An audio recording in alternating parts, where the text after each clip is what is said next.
Oke, assalamualaikum warahmatullahi wabarakatuh. Apa kabar semuanya? Dan kali ini jumpa lagi bersama saya Febri Fariza dan juga ada teman saya Rizky. Oke, jadi kalau memang mau tahu YouTube-nya dia di bawah ini. By the way, di sini aku mau ngasih tahu kamu ya pengalaman aku pergi ke Banda Aceh. Ya, Apa tuh? itu mengenai hipnotis. Jadi aku hampir kena hipnotis ataupun gendam. Wah, hipnotis. Rumit ya. Rumit. Nah, kayaknya pernah kejadian ya. Nanti kita cerita ya. Okay. Nah, ini pengalaman juga buat kamu nih ya, masyarakat Aceh ataupun juga pendatang yang akan pergi ke Banda Aceh itu harus hati-hati.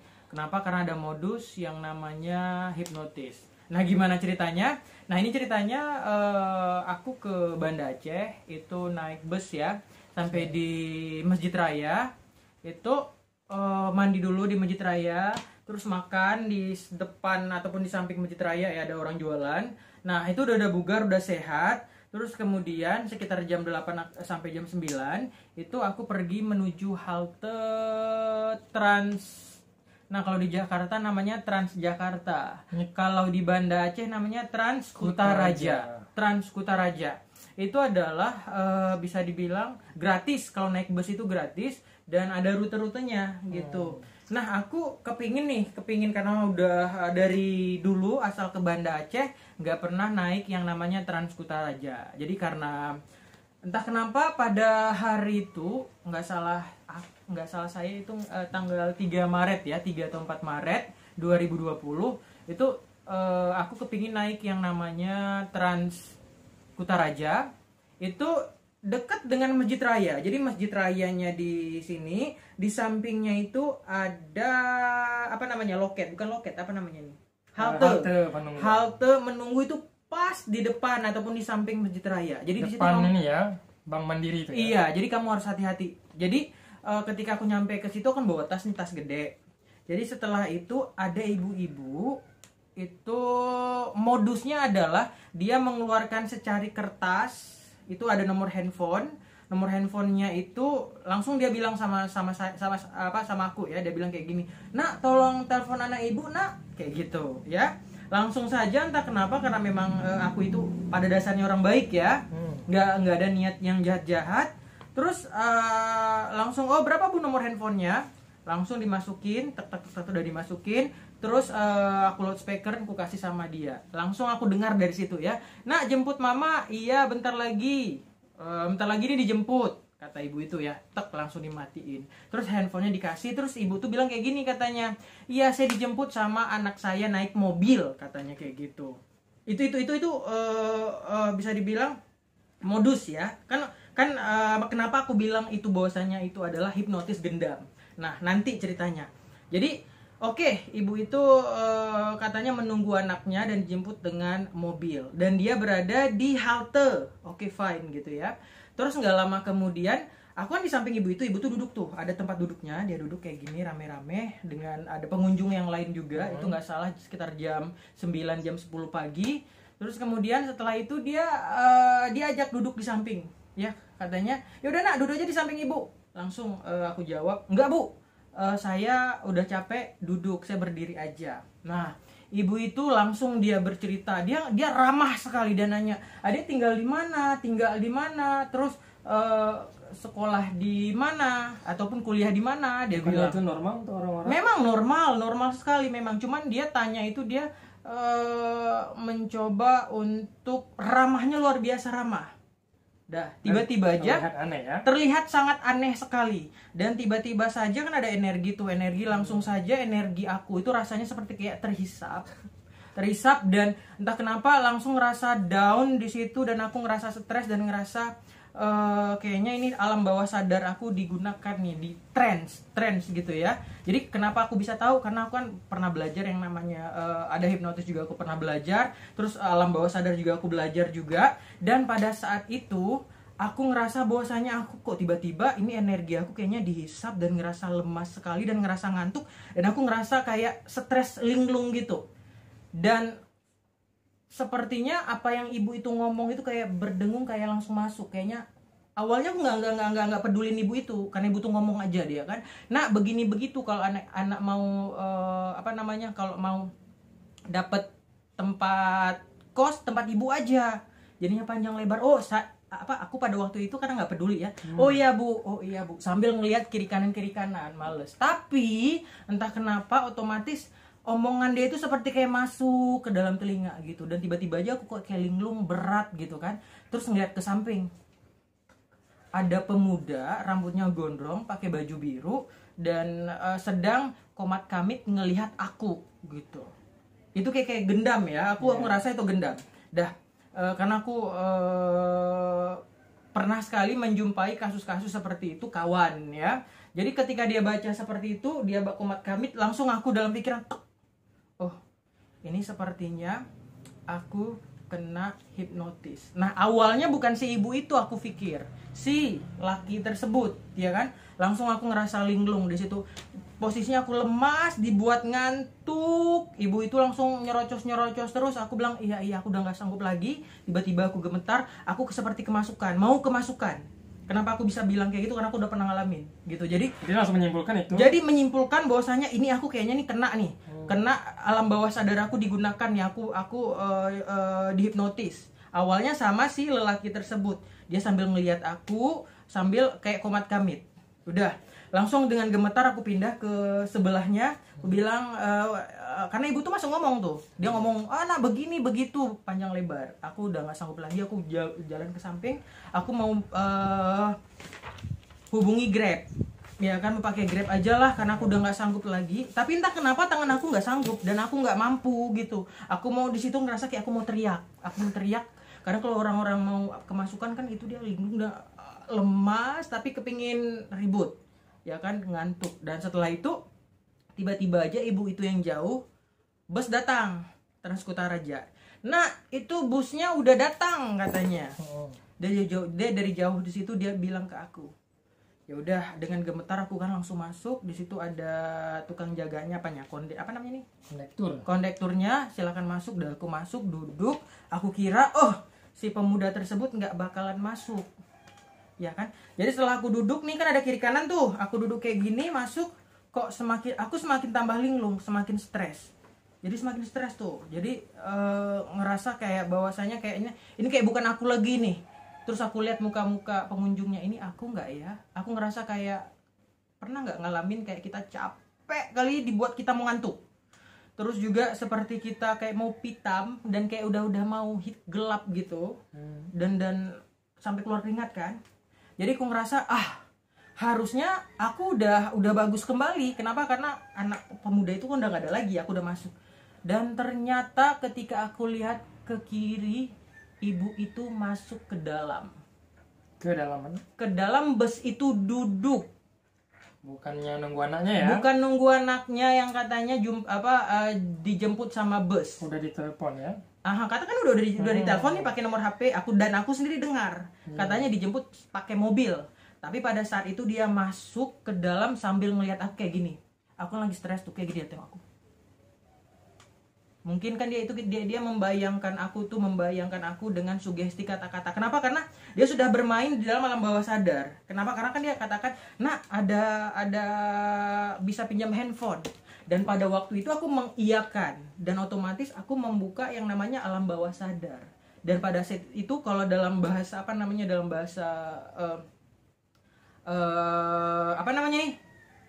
hipnotis itu aku sudah berada di trance kayak gitu. Jadi aku berada di awang-awang dan aku bisa terperdaya dan terpengaruh gitu. Dan mudah sekali untuk dia untuk menarik aku, dan aku akan memberikan barang-barang aku. Itu biasanya yang aku ketahui ya. Jadi pada saat trance kayak gitu, aku terasa fokusnya ke ibu itu. Langsung ibu tuh seperti ini, ngeliatin aku.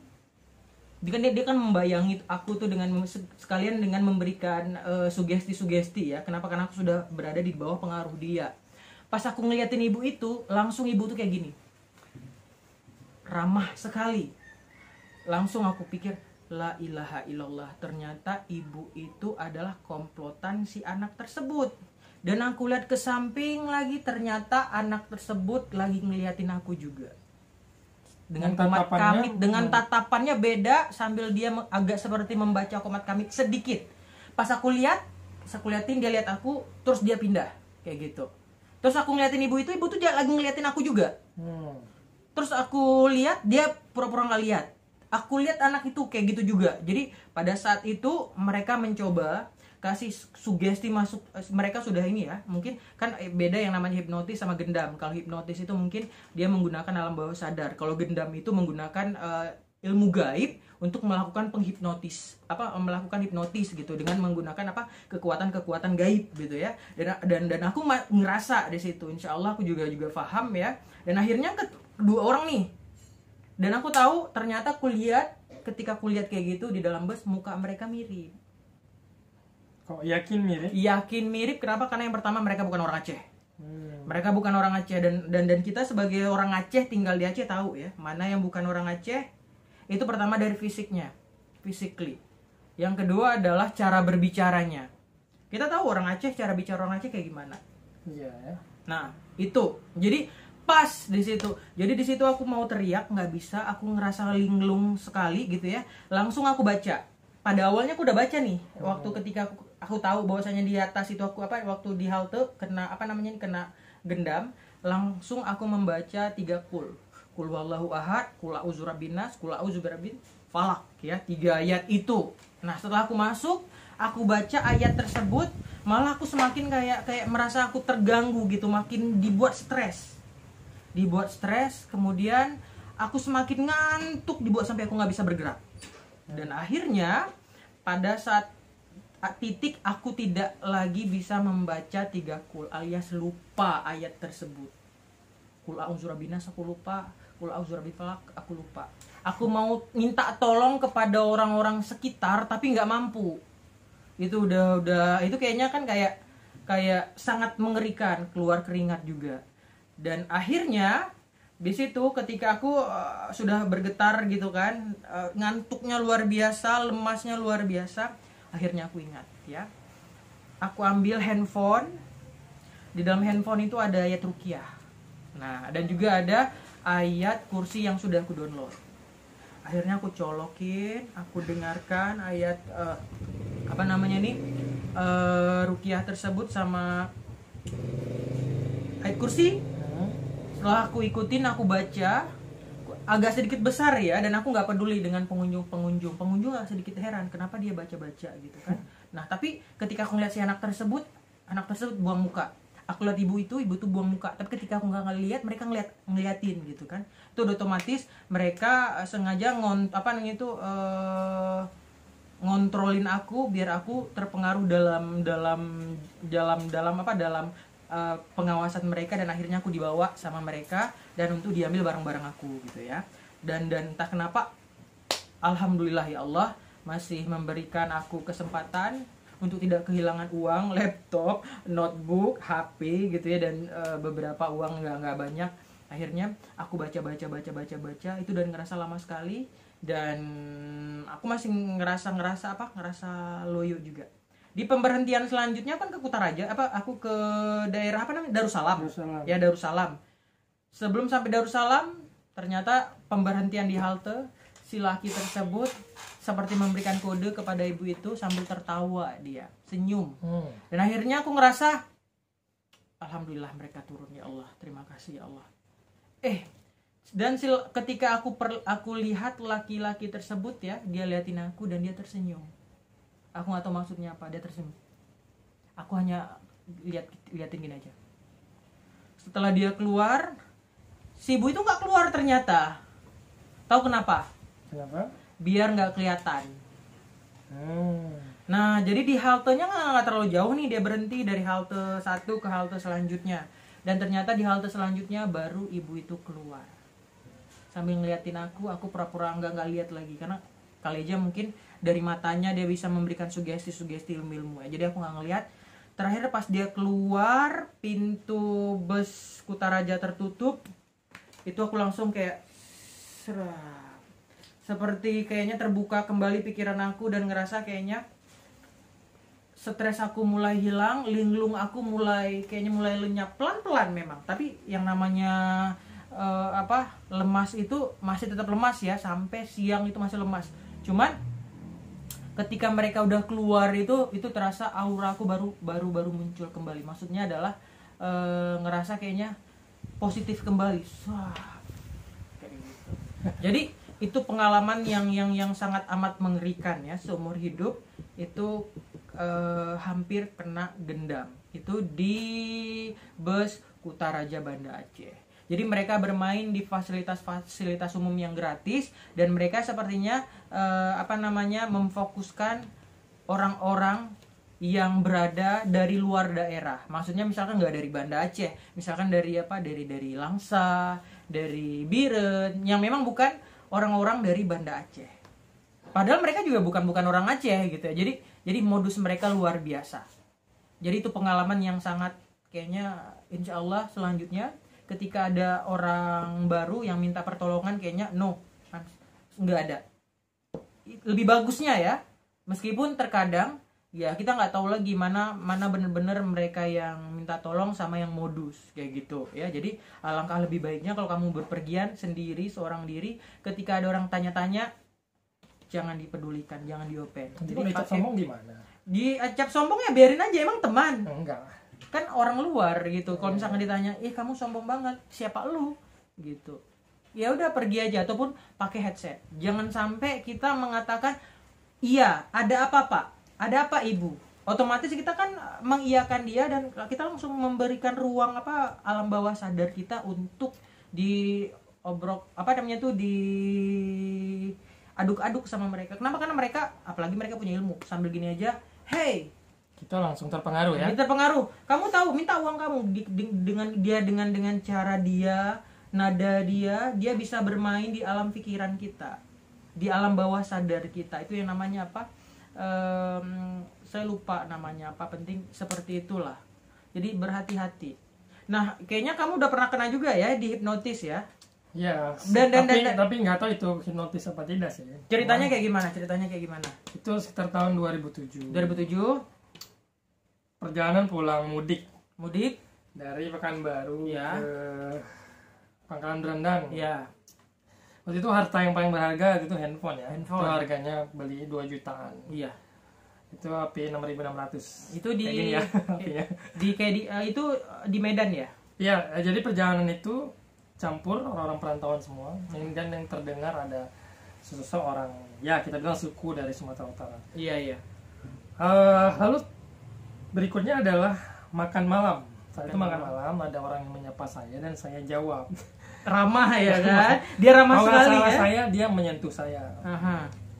memanggil dengan pundak gitu kan. Mm-hmm.